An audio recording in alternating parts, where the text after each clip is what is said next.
Welcome back to our channel மாணவன் ஆசிரியர். இந்த விட நம்ம என்னோட பார்க்க போகிறோம்னு பார்த்தீங்கன்னா 12th standard pure science botany public examination March April 2024 கவர்மெண்ட்டோட official original question paper. Mark வந்து 70 மார்க்கு. டைமிங் வந்து பார்த்தீங்கன்னா 3 hours. 1 மார்க் பொறுத்த வரைக்கும் 15 1 மார்க் இருக்கும். 1 மார்க் பொறுத்த வரைக்கும் புக் பேக் நல்லா பார்த்துக்கோங்க. So upcoming public examination March 2024 prepare ஆகிறதுக்கு கண்டிப்பாக இந்த கொஷின் பேப்பரில் இருக்கக்கூடிய கொஷின் எதுவுமே ஸ்கிப் பண்ணாதீங்க. 1 மார்க்கு 2 மார்க்கு 3 மார்க்கு, மெயினாக 2 மார்க் 3 மார்க் கம்பல்சரி. 5 மார்க் என்னென்ன கேட்டிருக்காங்கன்னு சொல்லி இதில் இருக்கிறத நல்லா பார்த்துட்டு போங்க. கண்டிப்பாக இந்த கொஷின் பேப்பரில் இருக்கக்கூடிய கொஷின் வந்து பார்த்தீங்கன்னா உங்களுக்கு அப்படியே ரிப்பீட் ஆகும். இது வரைக்கும் நம்ம அப்லோட் பண்ணக்கூடிய pure science botany public exam question பேப்பரில் இருக்கக்கூடிய கொஷின் எதுவுமே ஸ்கிப் பண்ணாதீங்க.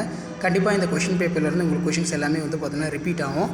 1 மார்க் பொறுத்த வரைக்கும் புக்கை வந்து பார்த்தீங்கன்னா லைன் பை லைனாக நல்லா ரீட் பண்ணுங்கள். அப்போ தான் நீங்கள் 15 வாங்க முடியும்.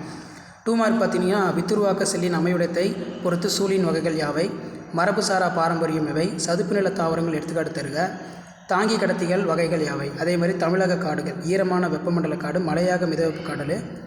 அதுக்கு கீழே வந்து பார்த்திங்கன்னா தொலை உணர்வி என்றால் என்ன, கலப்பின வீரியம் வரையறுக்கும், ஆலோயின் பயன்கள் யாவை, சட்டன் மற்றும் போரி கோட்பாட்டின் சிறப்பம்சங்களை எழுதுக. இதில் கம்பல்சரி வந்து பார்த்திங்கன்னா 24 வந்து கேட்டிருக்காங்க.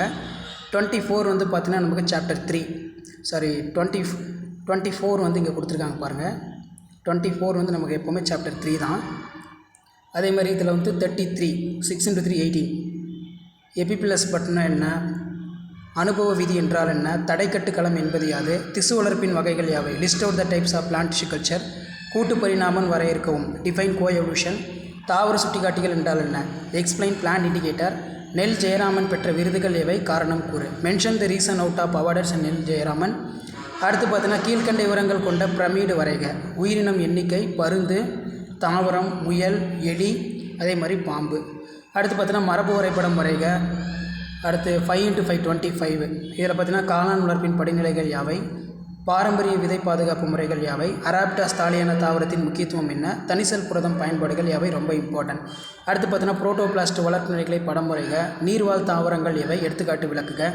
முதல்நிலை வழிமுறை வளர்ச்சி, 2ஆம் நிலை வழிமுறை வளர்ச்சி வேறுபடுத்துக. வன விரிவாக்க மையங்கள் முக்கிய செயல்பாடுகள் எவை, மூடு விதை தாவரங்களின் வளர்ச்சி முறையினை பொறுத்து கருவூன் திசுவின் வகைகள் யாவை. அதே மாதிரி வேறுபாடுகளுடைய முக்கியத்துவம் 3 எழுது. பட்டாணி தாவரத்தின் மரபணு எழுதுக. கனி மலர் அமைவிடம். ஸோ இதான் வந்து பார்த்திங்கன்னா 12ஆம் வகுப்பு தாவரவியல் பப்ளிக் எக்ஸாமினேஷன் மார்ச் ஏப்ரல் 2024 கவர்மெண்ட்டோட official original question paper. Video பிறந்த ஃப்ரெண்டுக்கு ஷேர் பண்ணுங்கள். மாணவன் ஆசிரியர் யூடியூப் சேனல் சப்ஸ்கிரைப் பண்ணுங்கள். மறக்காத நம்மளோட வாட்ஸ்அப் சேனல் ஜாயின் பண்ணுங்கள். கீழே டிஸ்கிரிப்ஷன் லிங்க் இருக்குது. தேங்க்யூ.